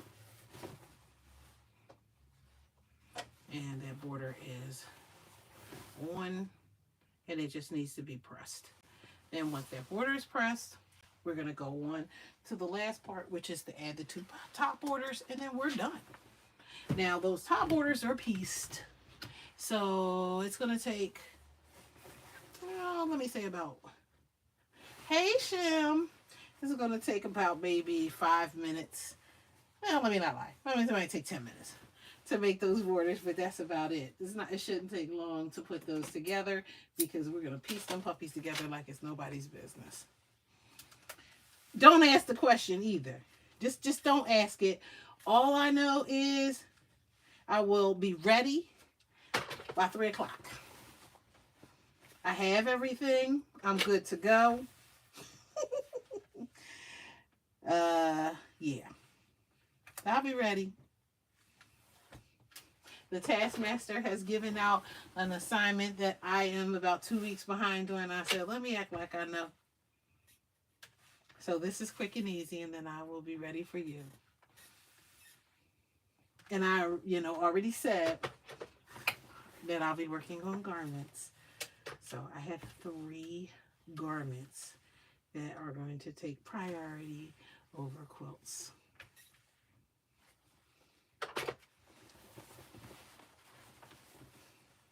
Matter of fact, I might, depending on what time I finish this. I'll be finished this before 11 o'clock. I may stay up for a minute and do some of my homework that I know needs to get done. I know. Garments are the vein of my existence.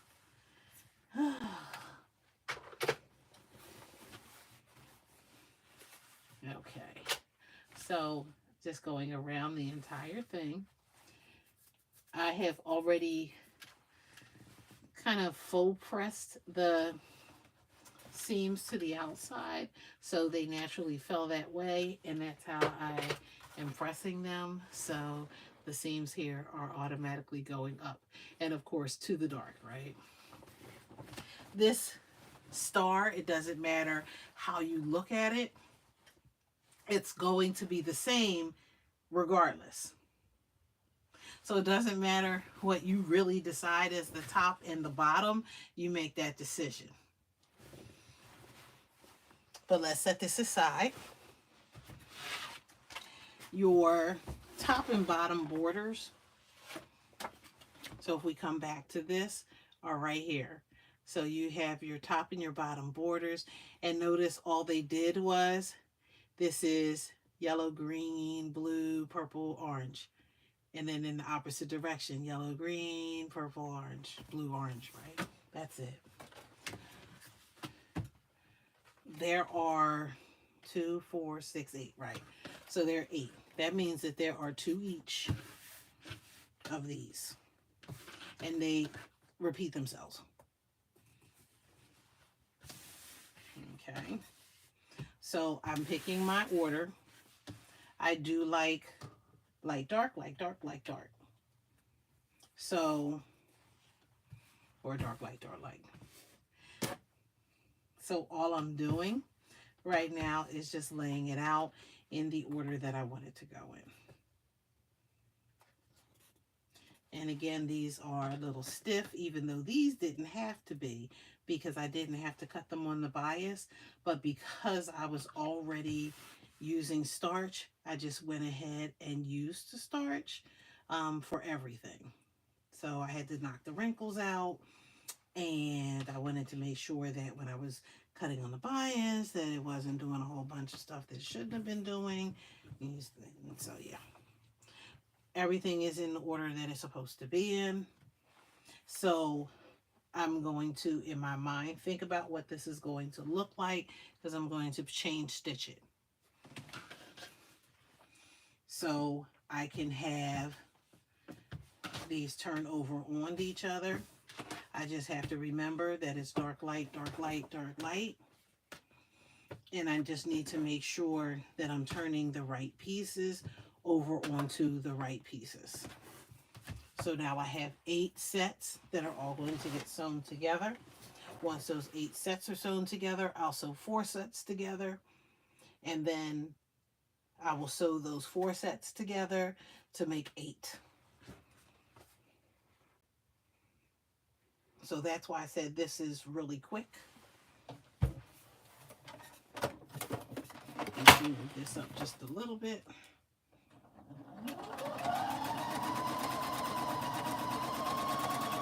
Because everything is together, I don't even care what order I go in, because it doesn't matter. Once I flip it, it's going to be the same thing regardless. So I can just sew all 8 and count down. Okay.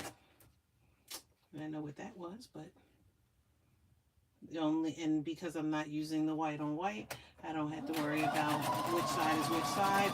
It's obvious when you put the colors. It's a little wrinkled on the bottom, so I'm just going to turn that over, because why iron it?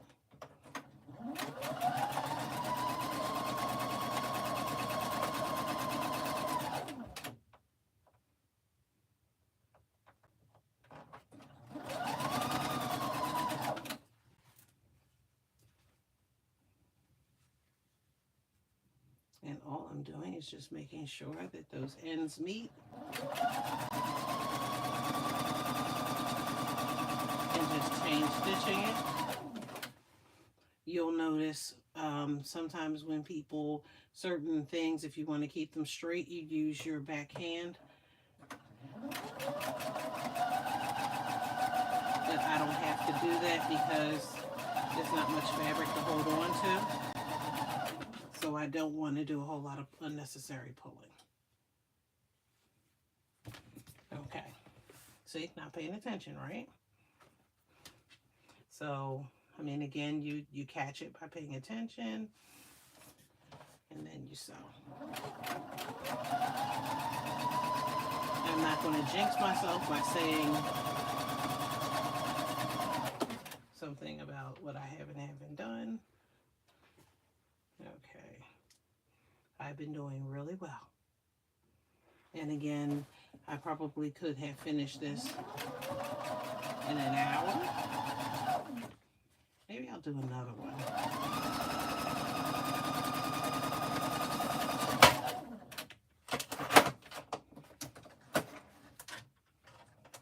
Okay. And that thread chicken is looking real tight. Okay. We need to press these. Again, I can make a choice whether I want to press them to one side or press them open. It doesn't matter.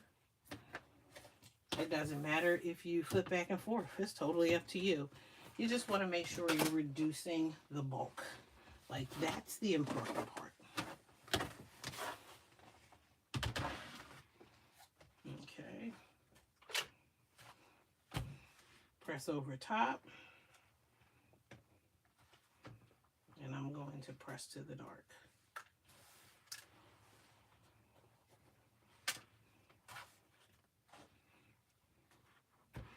Oops. Press on the top. Press to the dark.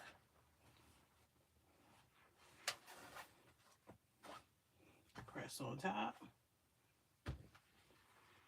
Press to the dark.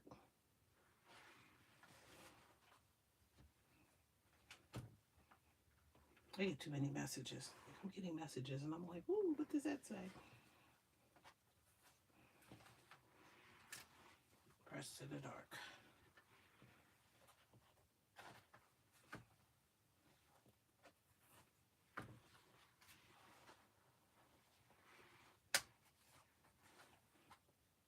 Press on top. And again, it's just helping to flatten down that thread.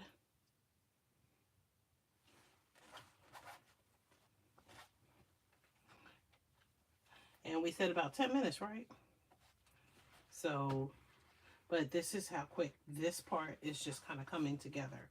It's not half square triangles. You're not trying to make sure that you're not stretching out the bias. So this kind of works a little bit more to your advantage. Okay, remember we did light dark. So we have one set. Now in this case, I do want to make sure that the pink is flipped onto the burgundy.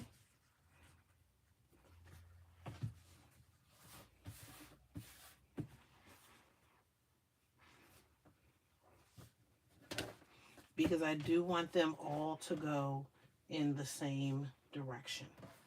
Okay, and so everything looks the same. Burgundies are all on the bottom on this side. Pinks are all on the top on this side. And then now we had units of 2. Now we have units of 4.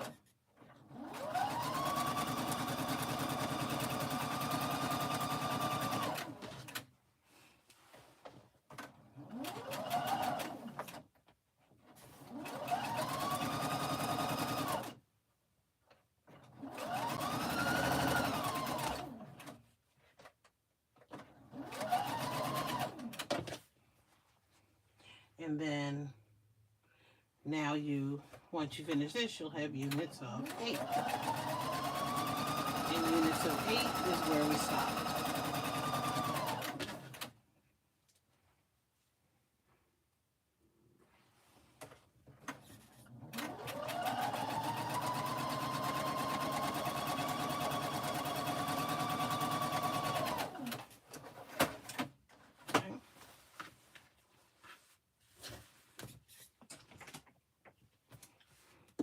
Just easier to get because it's too much like right to stand up and get your snips. Okay. Then we open this up, and I don't feel like ironing it right away, which is fine. Pink, pink. So pink to the light, pink to the light. Pink, pink. Pink to the light. Pink to the light.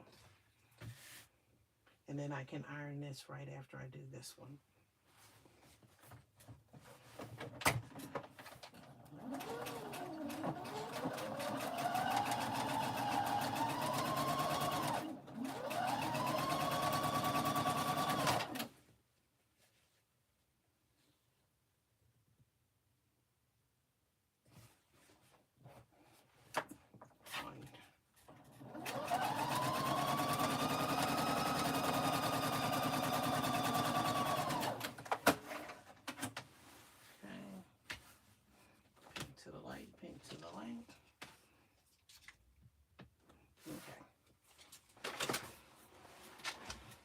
Because now you need to iron it.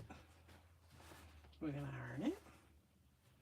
And again, we'll just press to the dart. We'll press to the dart. Press to the dart.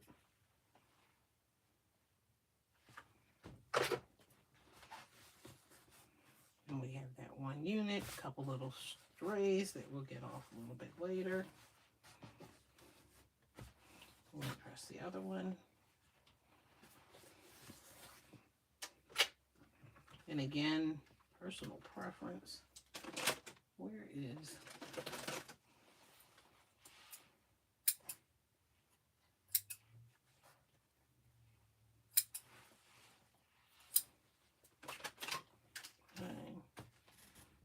Press to the dart. Press to the dart.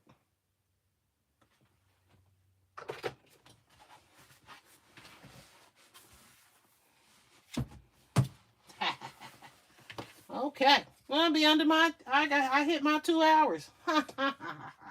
Okay, so we do want to make sure, right? Because they switched order. So up here, orange was in this corner. Orange is in this corner. So I had pink up at the top on this side. I had pink down on this side. Dark pink on this side. Dark pink down there. So they are where they're supposed to be. Now the question is this wider than this? And it's just a little off. It's just a little off. It is about a 1/4 inch off on each side. So what I am going to do is I'm going to let that 1/4 inch hang off. I don't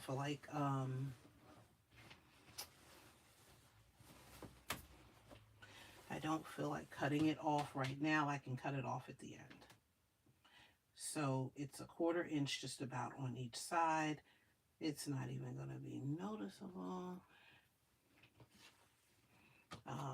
If it were about 1/8 of an inch, I would fudge it in there, but you know, I don't want to do any pulling right here. So I'm just going to let that 1/4 inch hang off, and then I will square it up at the end. And I can let the 1/4 inch hang off on either side if that works for me, and then that way it's even less noticeable. If I let the 1/2 inch hang off on one side, what that means is that one block is going to be totally shorter than the other one, and I don't think I'm gonna like that look. Okay, so my dark pink is on the left, light pink is on the right, so I'm gonna flip this so that it looks the way it's supposed to.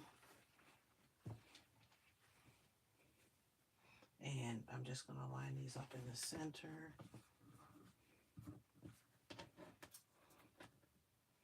And we're just going to pin.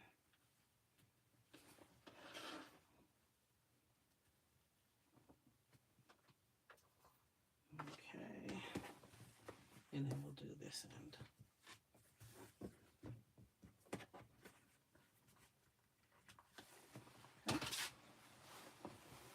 You got 7 minutes, girl. You got 7 minutes to make your under 2 hours. Until you're over, I should say. Okay. You gonna make it, girl. You gonna make it.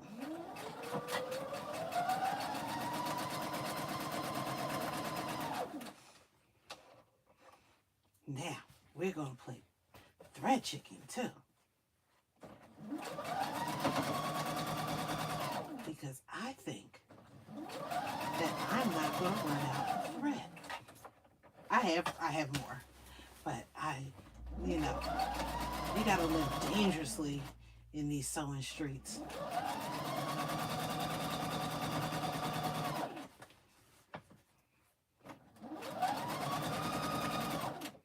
And there's no fun in stopping it and switching it when, you know, you think you can almost make it. So at least one side, but I think I can get both sides. And again, I'm not pulling.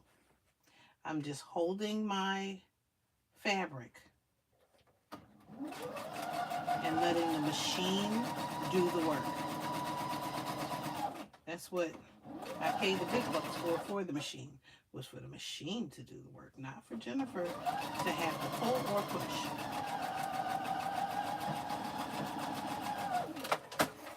Okay, we gonna make it, girl. We gonna make it.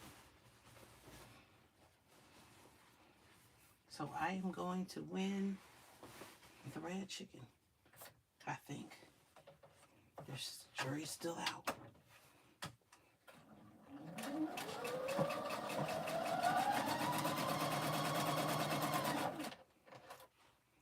Was I? Oh, wait. Okay. I'm sitting here thinking to myself, like, did you eat? And I was like, yeah, I ate. I didn't really eat lunch. But I came home and ate dinner. I was going to stop at the store. I did get some. Did I get? No, I didn't even stop at the store. Actually, I came home. I stopped at the store yesterday. But I didn't stop today. I was really good. Trying not to order out. Even though when I get on the scale at the doctor's office, it's not going to be pretty. Yes, Jennifer, you made it. You made it for the bobbin chicken. Now, of course, I am not going to get anybody with the whole notion of me sitting at my other urn and steaming and pressing. I will post the final result on TikTok in terms of what it looks like pressed out. That's what I'll do. I'm not going to do that here. Just because. And then I'll, of course, we have to do the long arming because some people will say something to me if I don't do the long arming for the quilt. Because they like to harass me about me not long arming. And actually, if I'm in a good mood. So I'm pressing up, and I shouldn't be. And I can see the humps and the bumps. I really do need to press this towards the border. So I'm going to come back in here. Kind of flatten that out.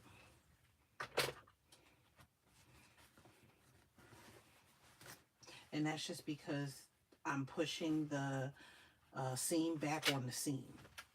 And I don't want to do that.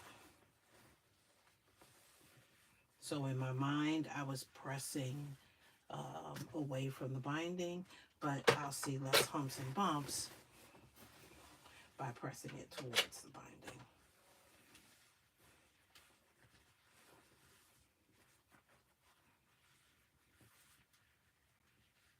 Okay.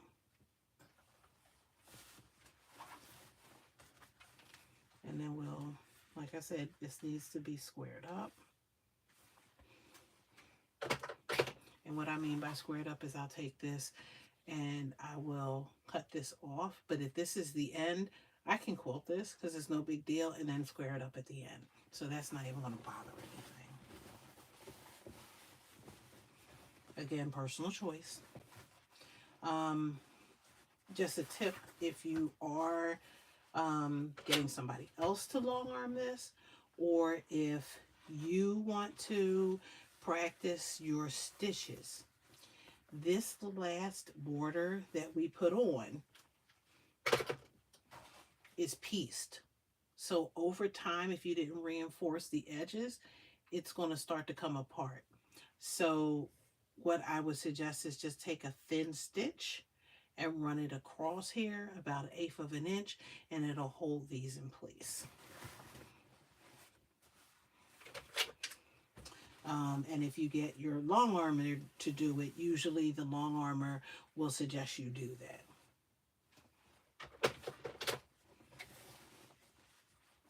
And that just holds those stitches so that, like I said, they don't come undone. Because if they put it on the long arm and there's a little bit of stretching, then those stitches start to come apart. Not so much when you're doing domestic, but it's just a good practice to get into so that when you're doing bigger quilts, you don't have that problem. Okay. So we have the top of the border on. The star is finished. Let's see if I can, you know, I'm not working with a lot of stuff in this room here. Let me flip this back. And so you can see we have this here. And then it looks like that. So it is all done. And because I have 2 videos going, let me stand up real quick because Jennifer has 50 billion cameras in here and little doodads. And so it looks like that on the bottom. So up top here, the star is done. And then that's the bottom. So this quilt top is done. It is ready for the quilting of it. I'm going to figure out how I want to quilt it, and then I will come back with a video for that. So stay tuned. Thank you for joining me for this quick sew. Again, it took about 2 hours to make. Let me just move that in a little bit closer again. It took about 2 hours in total to make, and that's because, yup, I had to do a little bit of work there. But other than that, it really is a quick sew. It can be done